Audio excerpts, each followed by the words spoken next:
السلام علیکم ورحمۃ اللہ وبرکاتہ۔ الحمد للہ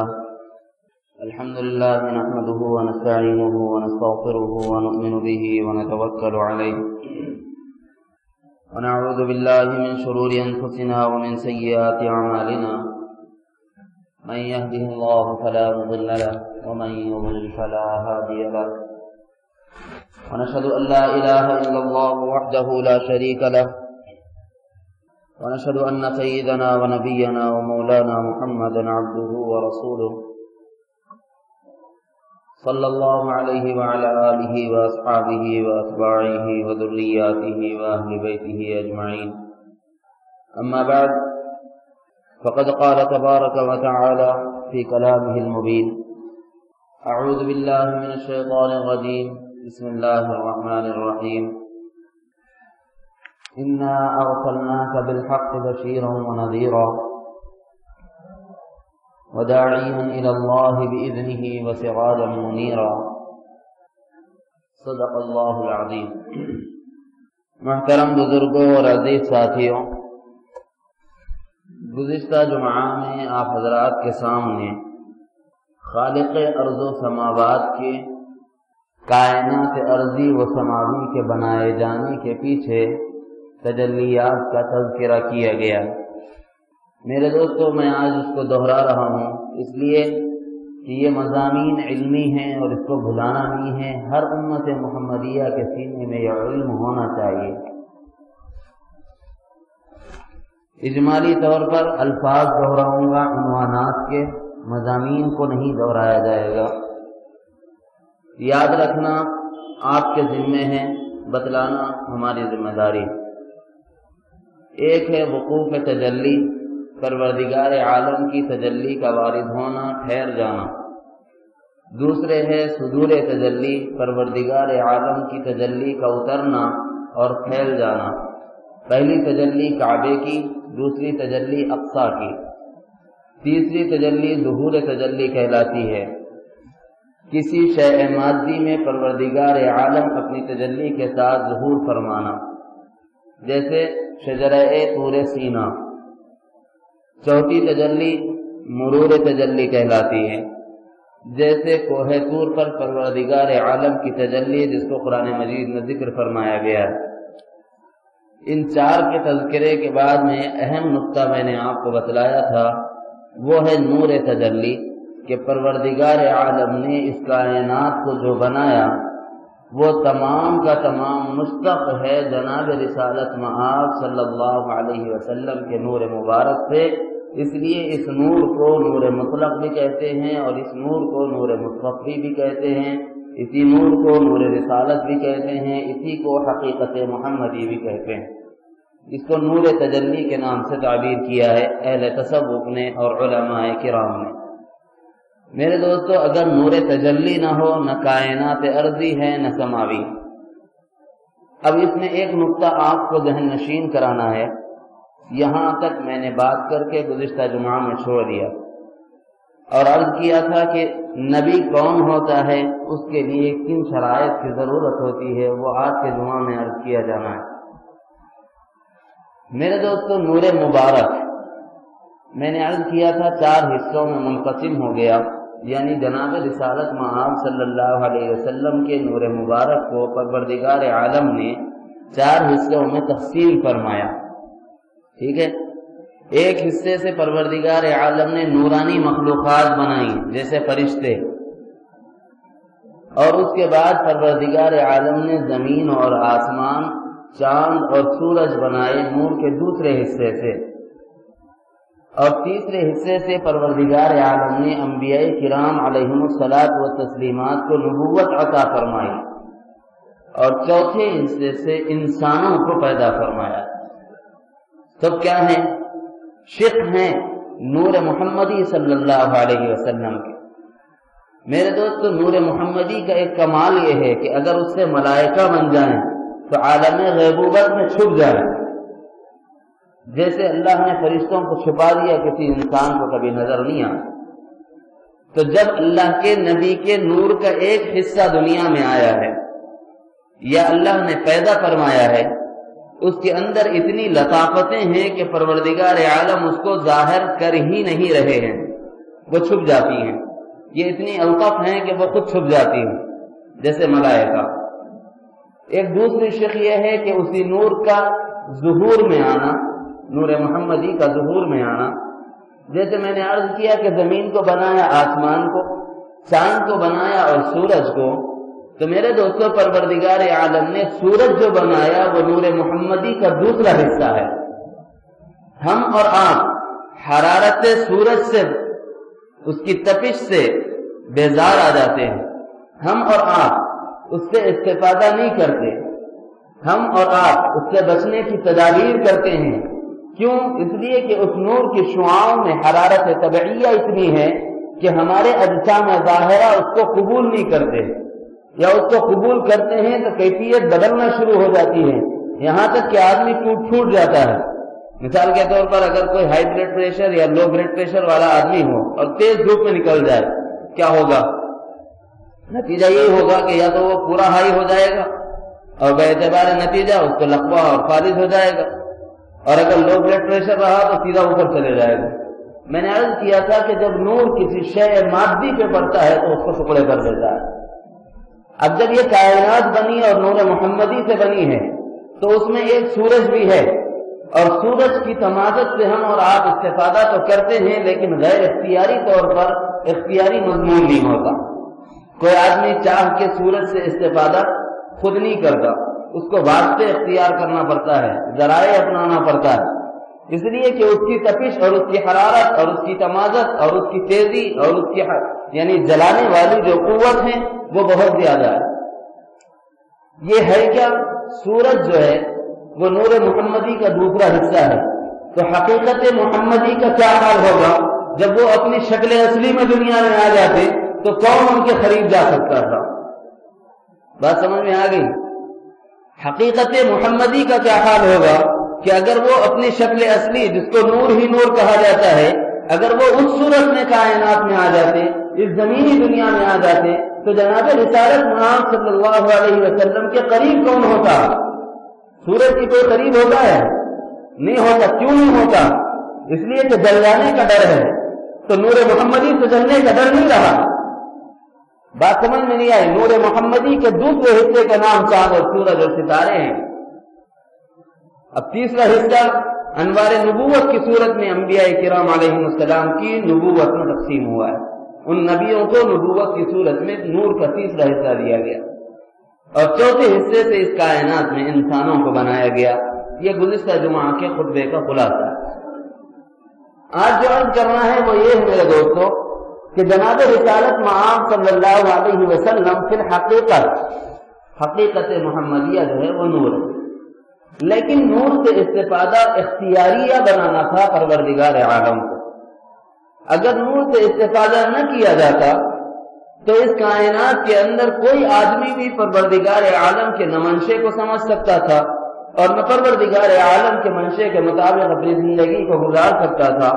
پھر بات حدیث قدسیہ کے خلاف ہو جاتی جس میں فرمایا گیا تھا کنت کنزا مخفیا فاحببت ان اعرف فخلقت الخلق، کہ میں ایک چھپا ہوا خزانہ تھا، میں یہ چاہتا تھا کہ پہچانا جاؤں، لہذا میں نے مخلوقات کو پیدا فرما دیا.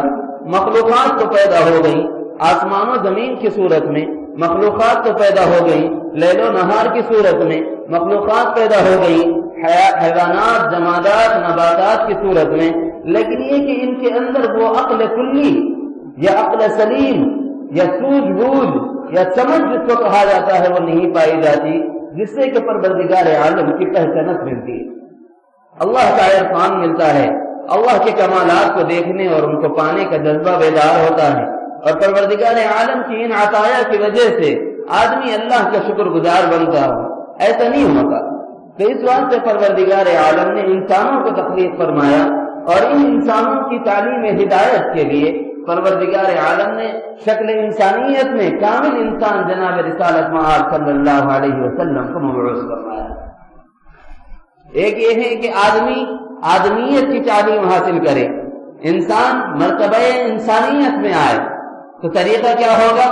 کتاب و سنت کو، کتاب کو دیکھ کر کوئی آدمی انسانیت نہیں سیکھتا، مثال کے طور پر اگر آپ کے پاس ایک بچہ پیدا ہو جائے، آپ کیا کیجئے، ایک کمرہ بند کر دیجئے، اس کے سامنے کتابوں کا انبار لگا دیجئے، اور اس کے سامنے کھانا رکھنے کی ضرورت نہیں، اس کے سامنے پینے کی چیزیں رکھنے کی ضرورت نہیں، ان کتابوں میں لکھ دیجئے کہ کھانا بنانے کا طریقہ ایسا ہے، چاول کے پیدا کرنے کا طریقہ ایسا ہے۔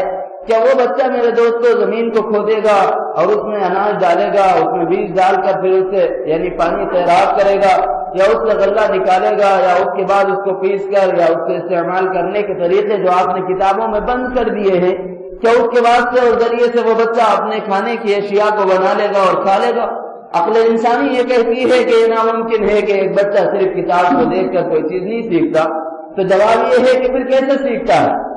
تو اس کا جواب یہ بنتا ہے کہ نہیں، کسی انسان کو دیکھے گا، اپنی ماں کو دیکھے گا کہ اشیاء کے بنانے کا طریقہ کیسا ہے، اپنے باپ کو دیکھے گا کہ اشیاء کے استعمال کرنے کا طریقہ کیسا ہے۔ جب اپنے ماں باپ کو دیکھے گا پھر مدرسے کی زندگی آئے گی یا اسکول کی زندگی والی عمر آئے گی۔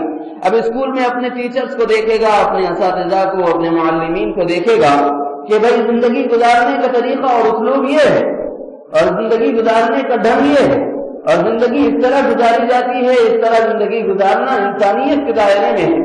تو میرا سوال یہ ہے کہ بچے نے جو کچھ سیکھا ماں باپ کو دیکھ کے سیکھا ہے یا کتاب کو دیکھ کے سیکھا؟ سوال پیدا کرنا چاہیے نا، حق ہے ہمارا کہ سوال پیدا کیا جائے، اور ہم نے سوال پیدا کیا ہے کہ کوئی بچے نے کتاب کو دیکھ کر کبھی سیکھا ہے کہ کھانا کیسے بنایا جاتا ہے، یا کہ کوئی بچہ اپنی زندگی کو گزارنا کتاب کے ذریعے سے سیکھ جاتا ہے؟ میرے دوست، کبھی کتاب انسان کو کمال کے درجے کے نہیں پہنچاتی جب تک کہ صاحب کمال انسان اس کتاب کی تقسیم کرنے والا نہ ہو۔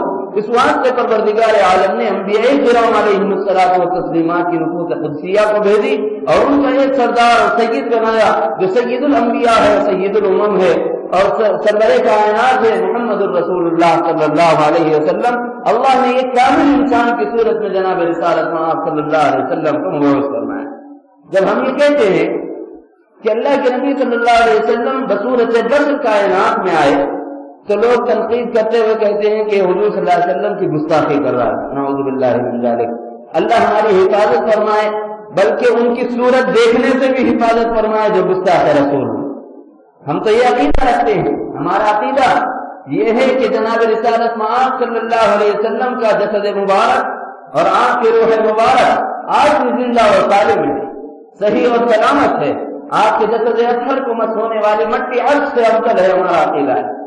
لیکن میرے دوست، گستاخ رسول کہنے سے پہلے ہماری اس تمہید کو تو سمجھیے، ہماری اس تعلیم کو تو سمجھیے کہ ہم جو کہہ رہے ہیں وہ کیا قرآن و سنت کے خلاف ہے؟ یہ جناب رسالت مآب صلی اللہ علیہ وسلم کی تعلیم کے خلاف ہے۔ انسانوں کے درمیان میں سورج آ جائے اور اس سورج سے کوئی استفادہ نہیں کر سکتا، میں قسم کھا کے کہتا ہوں کہ جب ایک سورج سے کوئی آدمی راست استفادہ نہیں کر سکتا تو اگر جناب رسالت مآب صلی اللہ علیہ وسلم کو شیء اصلی میں حقیقت محمدیہ کے ساتھ جو صرف نور ہی صورت تھی، اس نوری صورت کے ساتھ دنیا میں بھیجا جاتا تو کوئی بھی انسان جناب رسالت مآب صلی اللہ علیہ وسلم کی تعلیم سے فائدہ نہیں اٹھا سکتا۔ ضروری پڑ گیا، لازم آ گیا کہ آپ صلی اللہ علیہ وسلم سے استفادہ کیا جانا تھا۔ تو پروردگار عالم نے جسد مبارک کا غلاف چڑھایا ہے نور محمدی پر اور بشر کی صورت میں دنیا میں مبعوث فرمایا۔ اگر یہ صورت بشریہ نہ ہوتی تو استفادہ ناممکن ہوتا، جیسے صورت سے استفادہ ناممکن ہوتا ہے۔ تو بشر کو ماننا پڑے گا اور قرآن کے اسلوب میں ماننا پڑے گا، قرآن میں وارد ہوا۔ یہ الگ مسئلہ ہے کہ ہر بشر بشر نہیں ہوتا، جیسے ہر حجر حجر نہیں ہوتا۔ ایک پتھر وہ ہوتا ہے جو آپ اپنے بیت الخلاء میں لگا دیں، ایک پتھر وہ ہوتا ہے جو آپ اپنے وضو خانے میں لگا دیں، ایک پتھر وہ ہوتا ہے جو آپ اپنے چولہے میں لگا دیں، ایک پتھر وہ ہوتا ہے جو آپ اپنے دیوان خانے میں لگا دیں۔ لیکن ایک پتھر ایسا بھی ہوتا ہے جو مسجد میں آراج کا کیا جاتا ہے، ایک وہ ہوتا ہے جس سے ممبر کو زینت بخشی جاتی ہے، ایک پتھر وہ بھی ہے جو حجر اسود کے نام سے معمر ہے اور بیت اللہ کی دیوار میں آویزاں ہے، اور وہاں جاتے ہیں لوگ اپنی آنکھوں کو لگاتے ہیں اور چومتے ہیں۔ ارے پتھر تو وہ بھی تھا، پتھر تو یہ بھی ہے، اس پتھر کو کیوں نہیں چوما جاتا، اس پتھر کو کیوں چوما جاتا ہے؟ تو بتلایا یہ جاتا ہے کہ ہر پتھر پتھر نہیں ہوتا، پتھر میں فرق ہوتا ہے۔ اگر فرق مراتب میں سنی زندگی، اگر ہم نے مراتب کا فرق نہ کیا تو ہم زندگی ہو جائے۔ جیسے ہر پتھر کو آپ پتھر نہیں کہتے، ایک پتھر وہ ہے جو آپ کے پاؤں میں ہے، آپ اس کو پیر ہی میں رکھیں گے، لیکن ایک پتھر وہ ہے جو حجر اسود کے نام سے معین ہے، آپ اپنی آنکھیں اس سے لگا دیں گے، اپنے ہونٹ اس سے لگا دیں گے، کیوں؟ ان دونوں میں زمین و آسمان کا فرق ہے۔ ایسے ہی میرے دوستو ایک انسان میں اور انسانوں میں کامل الانسان جناب رسالت مآب صلی اللہ علیہ وسلم کے درمیان میں فرق قائم ہے۔ اب اس فرق کو سمجھیے، ہم اور آپ گویا ایک معنوں میں ایک پتھر ہیں، اور ہماری حیثیت وہ پتھر جو وضو خانے میں لگایا جائے۔ ایک پتھر اور بھی ہے جو مقدس ہو جاتا ہے، محترم ہو جاتا ہے، کیوں؟ اس کو ممبر پر آویزن کیا جاتا ہے، وہ انبیاء کرام علیہم الصلاۃ والتسلیمات کی نفوس قدسیاں۔ اور ایک پتھر ہے جو حجر اسود کے نام سے معین ہے، وہ جناب رسالت مآب صلی اللہ علیہ وسلم کی ذات گرامی۔ یہ ایک مثال ہے سمجھنے کے لیے، میں حضور اکرم صلی اللہ علیہ وسلم کو پتھر نہیں کہہ رہا کہ ایسا نہ ہو بعد میں جا کے کہنے لگے کہ انبیاء کو ممبر کا پتھر کہہ گیا اور اپنے کو حمام کا پتھر کہہ گیا، نعوذ باللہ من ذالک۔ میں نے بات سمجھنے کے لیے مثال دی ہے۔ ہماری حیثیت اس پتھر کی ہے جو پاؤں کے نیچے ہوتا ہے، ایک وہ جو تقدس کی نگاہ سے دیکھا جاتا ہے، وہ پتھر انبیاء کرام علیہم السلام کی صور مبارکہ ہیں۔ ایک وہ ہے جو اپنی آنکھوں سے لگایا جاتا ہے، اپنے ہونٹوں سے اس کو پیار کیا جاتا ہے، وہ حجر اسود کا مقدس پتھر ہے۔ ایسے ہی جناب رسالت مآب صلی اللہ علیہ وسلم کی ذات گرامی۔ مشکات شریف کے مقدمے والے حدیث میں بھی زیر غور رکھیں اس بات کو۔ اور ایک جگہ امام اعظم ابو حنیفہ رحمہ اللہ نے بھی اس کی تشریح فرمائی ہے، اور یوں فرمایا کہ ہر پتھر پتھر نہیں ہوتا اور ہر بشر بشر نہیں ہوتا، دونوں میں زمین اور آسمان کا فرق ہوتا ہے۔ اور انہوں نے تعبیر فرمائی، امام اعظم ابو حنیفہ رحمہ اللہ نے کیا تعبیر دی؟ یوں فرمایا کہ ایک انسان بنایا گیا مٹی سے، لقد خلقنا الانسان من طین، ہم نے انسان کو مٹی سے، کھنک کی مٹی سے بنایا ہے۔ اے انسانوں تم سب بنائے گئے ہو، ہم سب بنائے گئے ہیں، کس سے؟ زمین والی مٹی سے جو تمہارے قدموں کے نیچے پڑی۔ لیکن کچھ انبیاء کی نفوس قدسیہ بھی ہیں جو جسد مبارکہ رکھتی ہیں، پتہ ہے تو ان کا جسد مبارک بھی بنا ہے تو مٹی سے بنا ہے، لیکن وہ مٹی کون سی تھی؟ اس مٹی اور اس مٹی میں زمین اور آسمان کا فرق ہے۔ امام اعظم رحمہ اللہ نے فرمایا انبیاء کرام علیہم الصلاۃ والتسلیمات کی نفوس قدسیہ کو بنایا گیا اس مٹی سے جو جنت میں پائی جاتی ہے۔ اچھا تھا، اب فرق تو کر دیا، زمین والوں کو تو زمین سے بنایا، نبوت والوں کو نبوت تو آسمان سے ملی اور اس کو جنت کی مٹی سے بنایا۔ جناب رسالت مآب کے بارے میں بتلائیے کہ ان کو کس مٹی سے بنایا ہے؟ وہ بھی تو مٹی سے بنے گا نا، شکل انسانی میں جب آئیں گے۔ فرمایا کہ جنتوں میں بھی جنتیں الگ الگ ہیں، ایک ادنا جنت ہے، ایک اعلیٰ جنت ہے۔ جناب رسالت مآب صلی اللہ علیہ وسلم نے فرمایا اے لوگوں کہ تم مانگو پروردگار عالم سے تو دعا کرو کہ اے اللہ مجھے جنت الفردوس عطا فرما۔ حدیث آپ نے پڑھی ہوگی۔ اچھا میں پوچھتا ہوں کہ اللہ کے نبی نے کیوں فرمایا؟ اس لیے فرمایا کہ جنت اور جنت میں فرق ہے، ایک جنت ادنا ہے، ایک جنت اعلیٰ ہے۔ جو ادنا جنت ہے وہ ایمان والے کے لیے ہے، اور جو اعلیٰ جنت ہے وہ انبیاء کرام علیہم الصلاۃ والتسلیمات کی نفوس قدسیہ کے لیے ہے۔ اور ان جنتوں میں سب سے اعلیٰ و ارفع مقام والی ایک جنت ہے جس کو جنت الفردوس کہا جاتا ہے۔ اس کی پاکیزہ مٹی سے جناب رسالت مآب صلی اللہ علیہ وسلم کے جسد مبارک کو بنایا گیا۔ ایک جنت کی مٹی وہ جس سے انبیاء کی نفوس قدسیہ بنائی جائے، ایک جنت الفردوس کی مٹی وہ جس سے جناب رسالت مآب صلی اللہ علیہ وسلم کے جسد ظاہرہ کو بنایا جائے۔ فرق ہو گیا کہ نہیں ہو گیا؟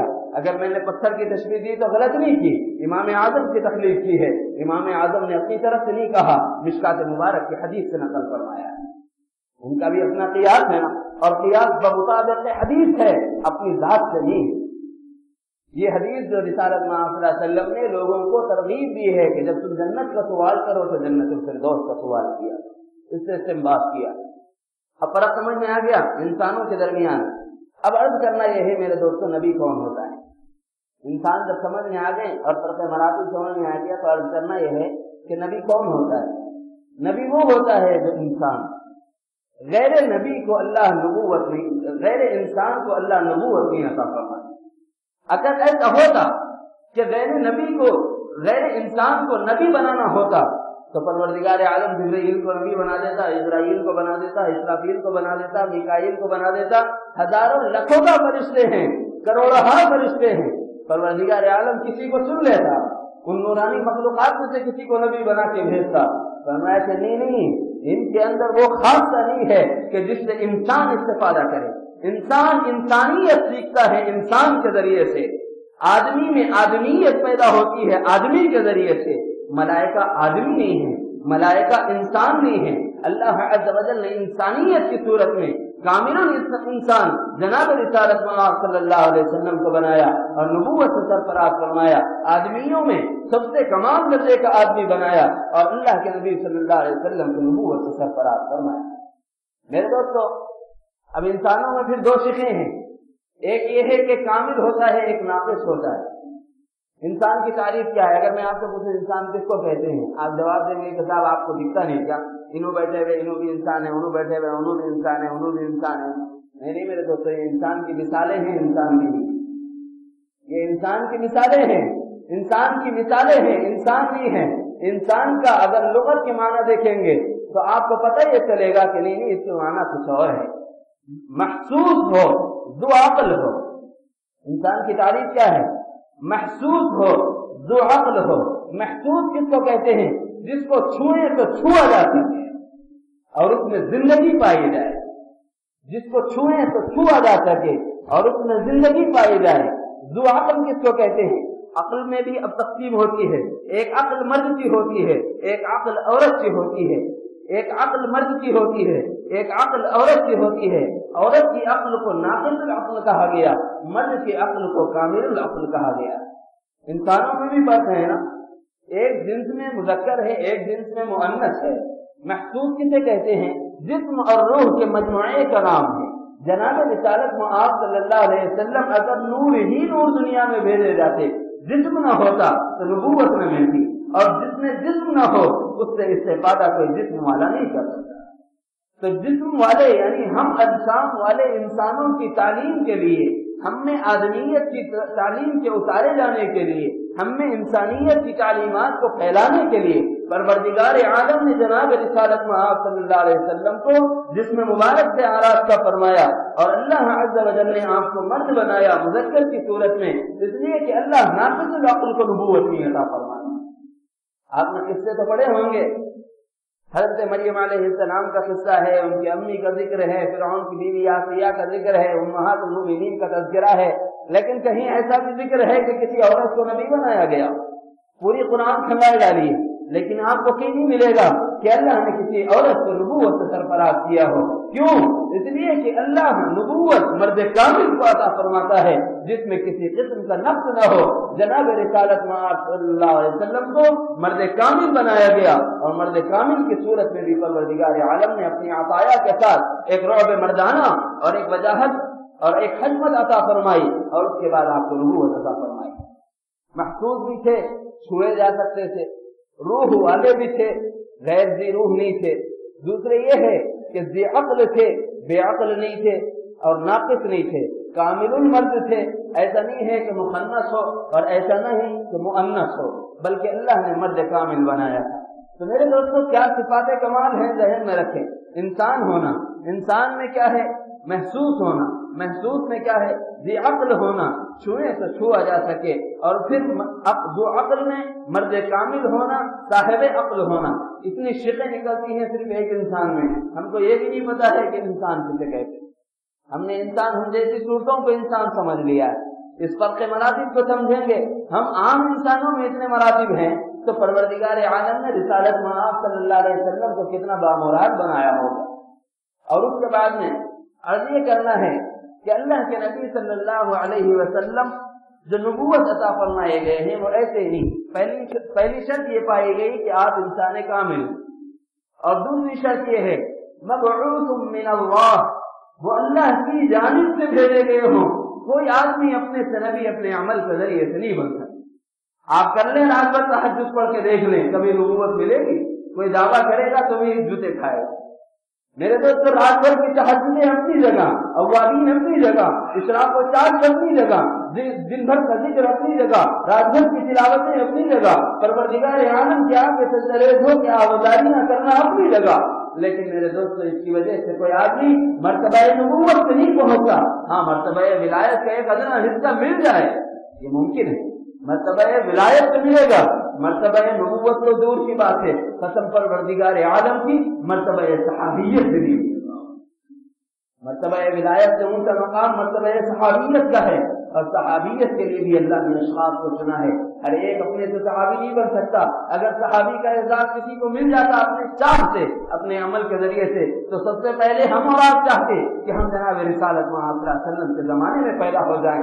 لیکن میرے دوستوں نہیں، ہر انسان میں یہ قوت نہیں ہوگی، ہر انسان میں یہ ادراک نہیں ہوتا، ہر انسان میں یہ طاقت نہیں ہوگی کہ وہ جناب رسالت محمد صلی اللہ علیہ وسلم کے زمانے میں پائے جائیں اور آپ علیہ الصلوۃ والتسلیم کی تمام تر پیروی کر کے آپ کے متبع اور فرما بردار بن جائیں. ایسے ہم میں وہ طاقت اور طاقت نہیں تھی، اس لیے اللہ نے اشخاص چن لیے، مرتبہ صحابیت سے سرفراز فرما دیا. تمہارے دن بھر کی تلاوتیں اور اذکار، تمہاری رات بھر کی آہوازیاں اور لیل و نہار کا ایک کر دینا عبادات میں تمہیں مرتبہ ولایت پر تو پہنچا دے، لیکن مرتبہ صحابیت کے ادنا درجے سے بھی نہیں پہنچایا جا سکتا، تو پھر مرتبہ نبوت سے کیسے پہنچایا جا سکتا؟ پتہ یہ چلا کہ مرتبہ نبوت جو ملتا ہے وہ انسانوں کی عبادات کے ذریعے سے نہیں، اعمال کی وجہ سے نہیں، اذکار اور تلاوت کی وجہ سے نہیں، دعاؤں اور نمازوں کی وجہ سے نہیں ملتا، اللہ کی چاہت سے ملتا ہے. تو جو نبی ہوتا ہے وہ مبعوث من اللہ. پہلی صورت انسان ہونا اور انسان میں محسوس ہونا، ذو عقل ہونا، کامل انسان ہونا. دوسری صورت مبعوث من اللہ ہونا. تیسری صورت بھی ہے معصوم عن الخطا. جو معصوم عن الخطا ہوتا ہے وہ مرتبہ نبوت سے سرفراز کیا جاتا ہے. اب سوال یہ پیدا ہوتا ہے، اچھا صاحب ایک آدمی نے پیدا ہوا اور جوان ہو گیا اور 40 سالہ عمر جس کو روح کی بلوغت کہا جاتا ہے، اس عمر تک پہنچ گیا، کوئی گناہ نہیں کیا، یہ تو معصوم عن الخطا ہے، کیا اس کو نبوت ملے گی؟ نہیں ملے گی، اس کو نبوت نہیں ملے گی. یہ معصوم عن الخطا ہوگا، لیکن معصوم اس وقت میں کہا جائے گا جب اگلے اور پچھلے سے بچایا جائے. اگلے اور پچھلے سے بچایا جانا ممکن اس وقت میں ہوگا جب تمہارا انصاب نسل صحیح ہو اور نسل کے علاوہ تمہاری ذریت صحیح، ادھر بھی صحیح ہونا ادھر بھی صحیح ہونا، درمیان میں تم ہو اور تم ایک پاکیزہ ہو. تو معصوم نہیں کہتے، محفوظ کہتے ہیں. اللہ نے تمہیں گناہوں سے بچایا ہے یہ کہا جاتا ہے، معصوم نہیں کہا جاتا. معصوم اس کو کہا جاتا ہے جس کی ذریت میں بھی کوئی گناہ نہ کرے اور جو اپنے آبا و اجداد میں بھی گناہ کا مرتکب نہ. اب اندازہ کیجیے کہ اللہ عز و جل نے جناب رسالت محمد صلی اللہ علیہ وسلم کو مبعوث فرمایا، معصوم عن الخطا بنایا ہے، تو وجہ تو بتانی پڑے گی کہ عبداللہ کون تھے، عبد المطلب کون تھے، آپ کے دادا بھی تھے، کفار مکہ کے درمیان میں ہیں، قریش مکہ میں ہیں، رؤساء مکہ میں شمار ہوتے ہیں. لیکن آپ تاریخ کی اوراق اٹھا کے دیکھیں، عبداللہ کا بیان یہ ہے کہ میں نے جب کبھی چاہا معبودان باطل لا تو عزا کے آگے اپنے کو جھکاؤں، اس وقت میری پیٹھ تختہ ہو جاتی تھی، میں اپنی کمر کو نہیں جھکا سکتا. عبد المطلب کا بیان یہ ہے کہ جب تک عبداللہ پیدا نہیں ہوئے بلکہ اس سے پہلے اور اس کے بعد کبھی بھی جب بھی میں معبودان باطل کے آگے اپنی زمین نیاز کو جھکانا چاہا میری پیٹھ تختہ ہو جاتی، میں جھک نہیں سکتا. پتہ یہ چلا کہ اللہ نے معصوم بنایا ہے، پہلے ہی سے شرک سے محفوظ رکھا، ان کے دادا کو بھی اور ان کے باپ کو بھی، ان کے ماں کو بھی، ان کے نانا کو بھی. اس طرح ذریت سے اللہ، اس طرح نسل سے اللہ عز و جل معصوم بناتے ہیں. پھر نبی پیدا ہوتا ہے، نبی گناہوں کا ارتکاب نہیں کرتا اور پھر ان کی ذریت پیدا ہوتی ہے تو شرک کے گناہ میں مبتلا نہیں ہوتے. یہ کمال ہوتا ہے معصوم ہونے کا. ایک اور شرک ہے معصوم عن الخطا میں. بعض لوگ یہ کہتے ہیں کہ حضور کو معصوم عن الخطا کہتے ہیں، آپ کے اگلے اور پچھلے گناہ معاف کر دیے گئے، غفر له ما تقدم من ذنبه وما تأخر. پر اشکال کرتے، اشکال اٹھا کے کہتے ہیں گستاخ رسول ہیں کہ آپ نے گناہ کیا ہی کب ہے کہ آپ کے گناہ معاف کیے جائیں. حضور سے بھی تو یہ سوال کیا گیا تھا نا، اس سے کیوں سبق نہیں لے لیتے؟ جناب رسالت محمد صلی اللہ علیہ وسلم سے صحابہ کرام نے پوچھا کہ اللہ کے نبی آپ اتنی عبادت کیوں کرتے ہیں جبکہ آپ کے اگلے اور پچھلے گناہ معاف کر دیے گئے ہیں؟ قرآن میں آیا ہے نا کہ آپ کے اگلے اور پچھلے گناہ معاف کر دیے گئے. تو میرے دوستو اس سوال کا جواب جناب رسالت محمد صلی اللہ علیہ وسلم نے عطا فرمایا کہ دیکھو اگر میں گناہ نہ کروں پھر بھی گناہ معاف ہیں. مطلب یہ ہے کہ ایک گناہ انسان کا ہوتا ہے، ایک گناہ انسانی کامل کا ہوتا ہے، دونوں میں فرق ہوتا ہے. جیسے میں نے شروع میں انسانوں کی تمہید کر کے بتایا ہر پتھر نہیں ہوتا، ایسے ہی پھر انبیاء کے اجساد مبارکہ میں فرق ہوتا ہے، ایسے ہی انسانوں کے درمیان گناہوں اور انبیاء کرام کی خطاؤں کے درمیان میں فرق ہوتا ہے. میرے دوستو ہم اور آپ گالی دیں، ہم اور آپ گالی دیں تو گناہ ہے، لیکن نبی کریم صلی اللہ علیہ وسلم الفاظ قرآن کو ترتیب میں تھوڑے فرق کے ساتھ بھی پڑھ دیں تو اس کو خطا شمار کیا گیا ہے، حالانکہ یہ غلطی نہیں ہے، اس کو نسیان کہتے ہیں، بھول کہتے ہیں، بھول سے جب ہو جاتا ہے تو غلطی نہیں کہا جاتا، یہ تو ہمارے پاس سے قاعدے سے لیا ہے۔ مثال کے طور پر اگر آدمی نے بھول سے کھا لیا، روزہ ٹوٹتا ہے کیا؟ کسی کا روزہ بھول کے کھانے سے ٹوٹ نہیں جاتا۔ میرے دوستوں جب بھول کے کھانے سے روزہ نہیں ٹوٹتا تو اگر قرآن مجید میں کہیں بھول جائے تو نماز ٹوٹتی ہے؟ نماز تو نہیں ٹوٹتی، پیچھے سے کوئی لقمہ لیا، لقمہ لے لیا۔ ایسے ہی تعلیم انسانیت کے لیے پروردگار عالم نے ایک قطع بھی کروائی جناب رسالت محمد صلی اللہ علیہ وسلم سے، اور وہ قطع یہ ہے کہ آپ تلاوت فرما رہے تھے، ایک حصہ بھول گئے جس کو نسیان کہا جاتا ہے، اس کو غلطی نہیں کہتے، بھول کہتے۔ اور کیوں کیا؟ اگر وہ نہ کرتے تو انسانوں کو لقمہ دینے کی تعلیم کون دیتا؟ وہ ہماری تعلیم کے لیے ہے، وہ ہماری تربیت کے لیے ہے، یہ نہیں کہ نبی سے غلطی ہوئی ہے، لیکن ایسی چیزیں جو امت کی تعلیم کے لیے بھی کرائی جائیں وہ بھی معاف کر دی پروردگار۔